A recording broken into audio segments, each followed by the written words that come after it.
Hello mga kakulet! Samahan niyo ako gumawa ng Halloween costume ng ating batang makulets. At ayan nga, hindi ko na nabidyohan nung paano ko ginawa tong pantalon na putulang katawan.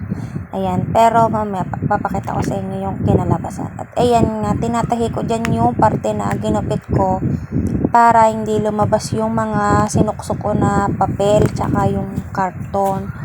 So, ayan nga, tinahi ko na yan dyan.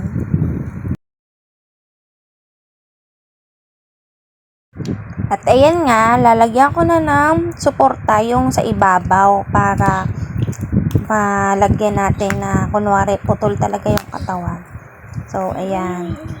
Sinusukat ko yung mga pinaglalagay ko dyan na papel. Tapos, gugupitin natin yung kantuhan ng karton na pa-oblong para mag-shape siya na hati na katawan. Ayan. Ginupit-gupit ko lang dyan yung karton na pa-curves. Tapos, susukatin natin yan dyan dun sa panjama na ginawa ko. So, dapat pantalon talaga yan. Kaso nga, wala akong mahinga na pantalon na sira-sira. Sana kahit sira-sira nga. So, yun nga. Nakita ko tong panjama ng aking anak na pinagliitan, na nalustred na yung garter sa baywang. Kaya yan na lang yung ginawa ko. So, ayan. Pinagsusuksok ko lang yan ng papel. Yung mga papel dito na patapon na, naipon na ng matagal na panahon.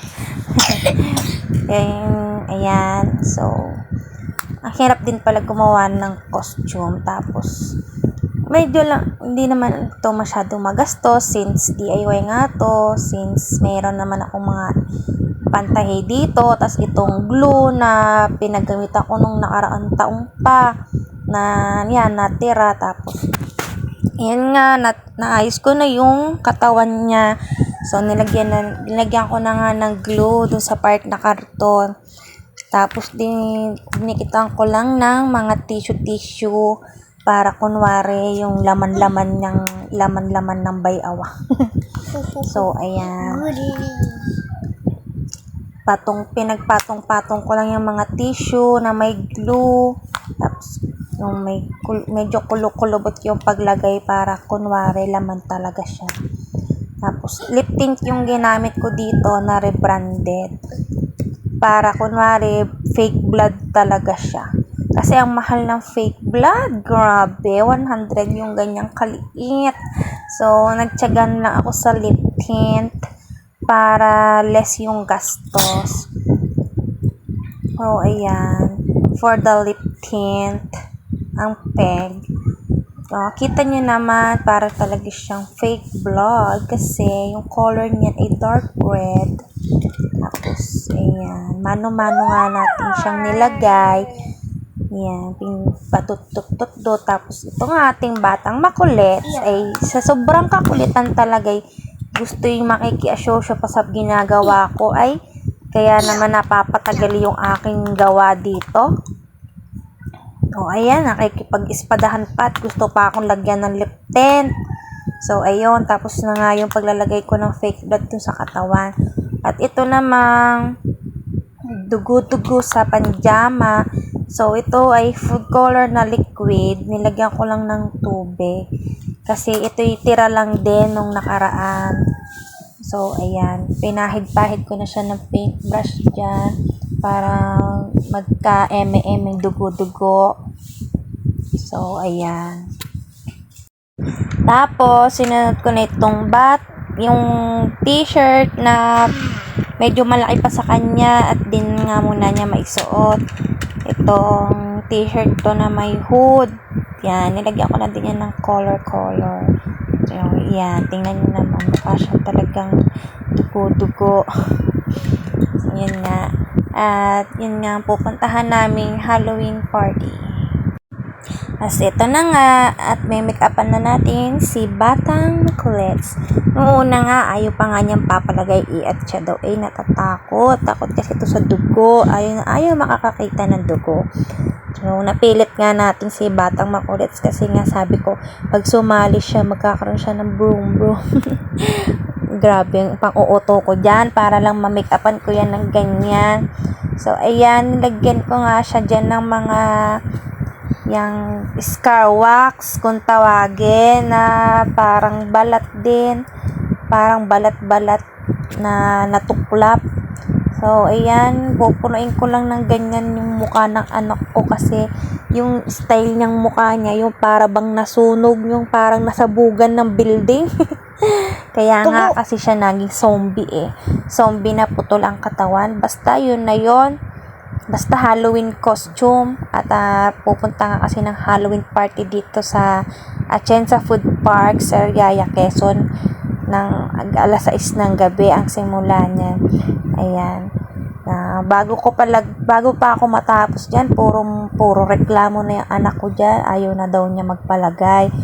So, nangkati daw ng mukha niya, ay hindi naman. Para lang di ko siya malagyan, kaya siya naggagaganyan ng reklamo. So, ayun nga, buti nga sa pahuli ay nagkasundo rin naman kami. Ay inam namang sigaw ko diyan para laang malagyan matapos tong pinaglalagay ko sa kanyang muka. At yan na nga, natapos ko na yung paglalagay ng M&M Scar Wax sa mukha ng anak ng ating baby Caleb. At ito na ang kinalabasan ng pagdi-DIY natin sa Halloween ng aking baby Caleb. So, ayan. Ito na yung final. At nandito na kami sa event sa Atienza Food Park. At ito na nga, magsisimula na nga at mag-a-awarding na. So, ang aking baby Caleb ay nakapasok sa top 8 na bibigyan ng consolation prize tsaka best costume Halloween, tas first runner-up and second runner-up eme. So, ayan, natawag ang ating Bebeng Makulit sa top 8. Number 14 dyan si Bebeng Makulit. Tapos, yun na nga, grabe yung isang contestant dito, yung headless na pugot ang ulo. Tingnan nyo naman, no? Parang realistic.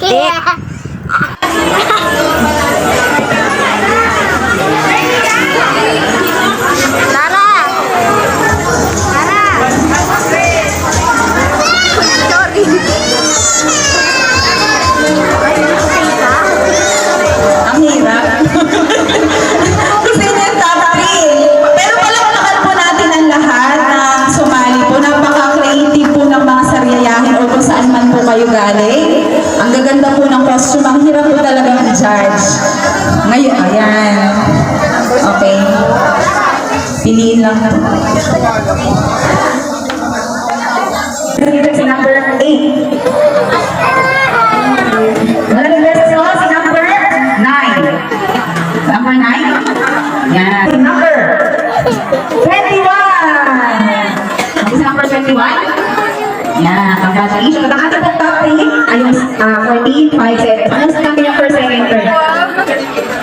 Yung gift certificate po ng 100 pesos ay sa EFT po yan. So, para pumunta po kayo, ay gift po ng 100 pesos.